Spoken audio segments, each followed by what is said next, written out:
The heavyweight division is about to be wide open. But for some strange reason, the IBF is looking real shady. And Moses Itauma has disappointed me. Let's talk.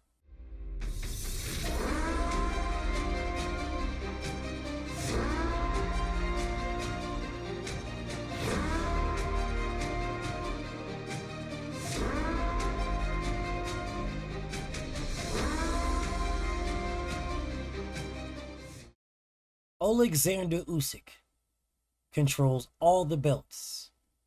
All four sanctioning bodies, he's the undisputed king. But the IBF is what needs to be addressed. Okay? Needs to be addressed. If we're looking at the IBF rankings, if we're looking at them for what they are, in the IBF, right? We have what the rankings look like. Now, looking at these rankings, you have Derek Chisora, you have Effie Ajagba, you have Frank Sanchez, you have Moses Itauma, you have Richard Torres, you have Danny Dubois, you have Jay Jerkinbiches, Jared Anderson, and Michael Hunter. This is your top 10. Now,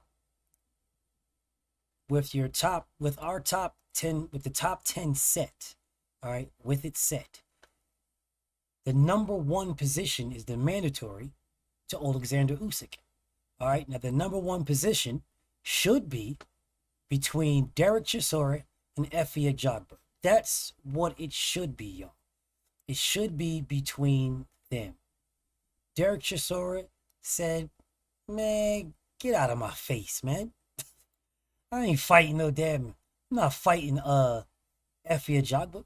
There's no money in it. Derek Chisora is on the tail end of his career, bro. Derek Chisora, 36-13 with 4 knockout losses. 13 losses, 4 of them knockout losses. Man, he ain't worried about this, bro. He is not worried about this at all. Derek Chisora is looking for the biggest bag to wrap his career up, right? And for him, it's probably a rematch with Usyk or something like that. That's the biggest bag. But he don't want to rematch Effie Ajagba to get it, because in his mind, he's already earned that right. So he should be able to fight Alexander Usyk straight away and get a big giant bag, a 20, 30, 40 million bag, and sail off into the sunset. And truth be told, I'm not really even mad at him. I'm not mad at all, because that's all he's been doing. And he's got the UK backing, the UK fan base backing for him to do his thing, bro. He's got that backing. So he's got a little bit of right to be like, all right, well, you know what? I'm not fighting this dude. I'll fight somebody else. He can literally fight a UK bum, make hella bread, and sail off to the sunset. If he wants to. I mean, he literally just fought Otto Wallen. Got a decision where he was losing that fight, came back to win.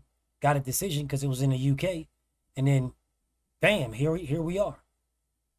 Right? So I understand him not fighting Effie Ajagba, right? I get it, which moves down the line to Frank Sanchez.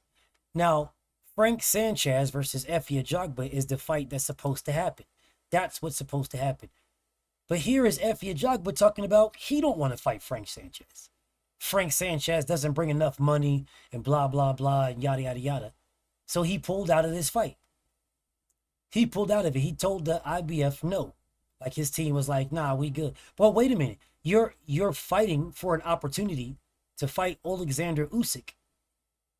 So you don't want to fight Frank Sanchez because the money isn't big enough for you to fight Usyk for the big bag or a belt. That doesn't make any sense. Effie Ajagba is legitimately not in no position. He got passed up, bro. Because the IBF said, okay, fine, then we'll move on with Frank Sanchez versus Moses Itauma. We'll just move on with that.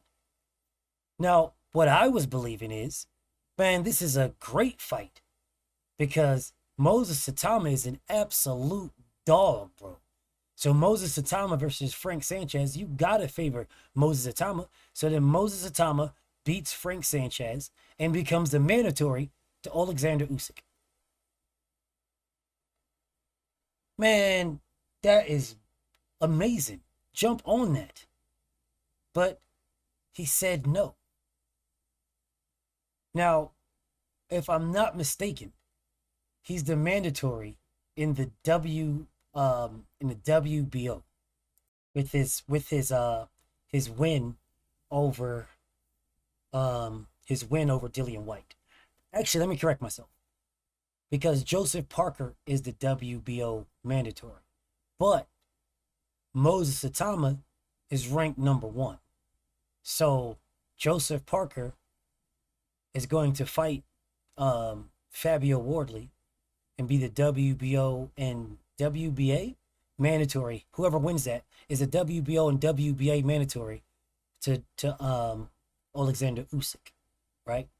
So he's not the mandatory, but what he's doing, or what Frank Warren is doing, is they're playing the long game, and they'll say, well, what we'll do is we'll just let him sit here, and he's going to become the mandatory in the WBO anyway, because Joseph Parker, win or lose, he'll either be the mandatory or he'll fall out, and then Fabio Wardley will be the mandatory to them, and then Moses Itauma will have the next shot anyway. And that's fine if y'all go that route, unless Moses Itauma fights somebody.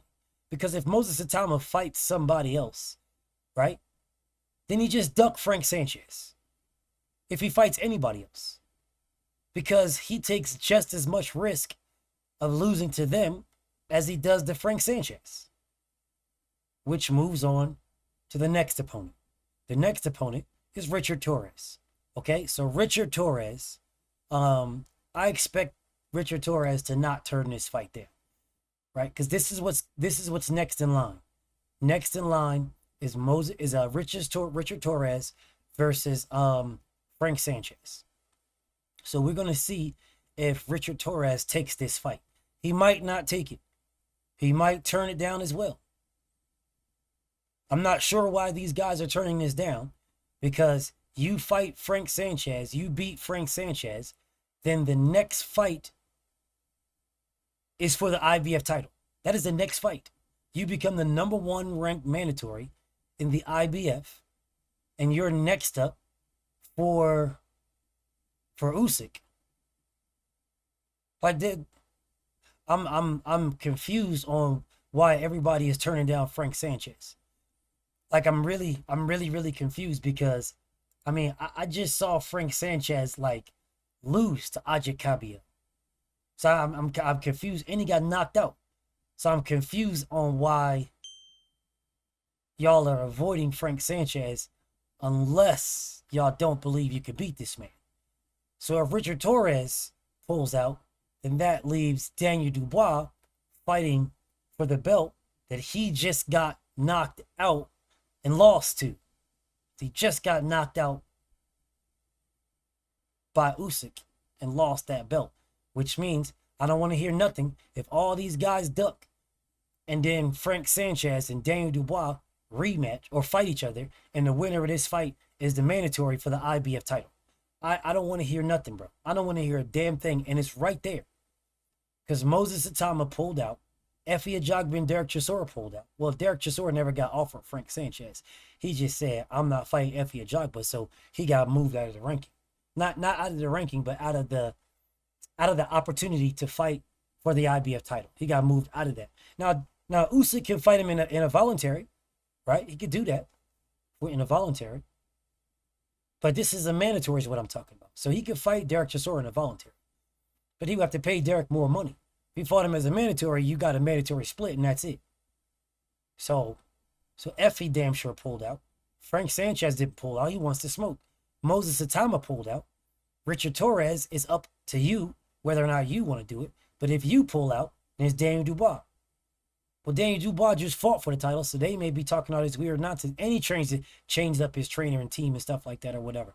So he might not even be ready, which then puts on Jay Jerkin bitches. Now Jay Jerkin bitches is in the line to fight for the damn IBF title. Jay Jerkin bitches, he just fought in August. He just fought a couple of months ago. So this fight right here could end up being put on either the January card with Shakur Stevenson and Teofimo Lopez, or the February card where Devin is headlining and David Benavidez are headlining. It can get put on that. Unless Jay Jerkinbitches is thinking about going a different direction. Well, then if Jay Jerkinbitches is going a different direction, well, then we get to Jared Anderson versus Frank Sanchez. We get to that. I mean, Jared Anderson hasn't fought since what? February. He hasn't fought since February in a fight where he didn't really look that good. So I don't know if Jared Anderson will want it. Well, then we'll put us right to the last one with Michael Hunter, who I believe is one of the most avoided fighters in all of the heavyweight division. He's one of the most avoided fighters in the heavyweight division. And he hasn't fought since last damn December. And he fought Usyk in a very good-ass fight at cruiserweight. So we might see a damn rematch with Michael Hunter and Usyk at heavyweight. But see, none of these really, I mean, they're all there in fruition, right? They're all there. Every last one of those can happen. But none of these really are the ones that really irk me, except for this one. This one really irks me. Yeah, this one really irks me.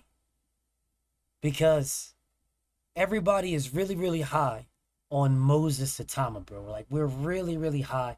Most of us are like, we gas this man up as like, you know, like the best thing since a fresh McChicken. You know what I'm saying? And everybody's like, yo, man, Moses this and Moses that. He just destroyed Dillian White. You know what I'm saying? He's 11-0 with 13-0 with 11 knockouts. I mean, he really hasn't fought nobody, to be honest. He really hasn't fought nobody. Like, his competition is Marius Walk and Dillian White.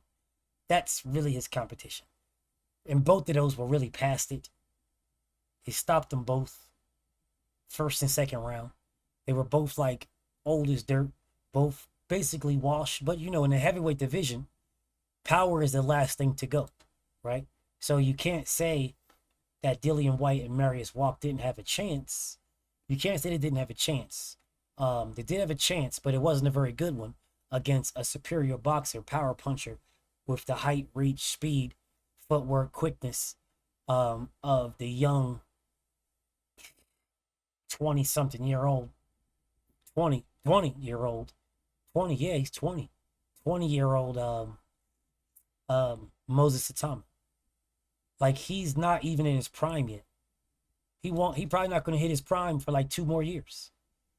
So it would make the perfect sense to get all these fights in now. Get in a Frank Sanchez.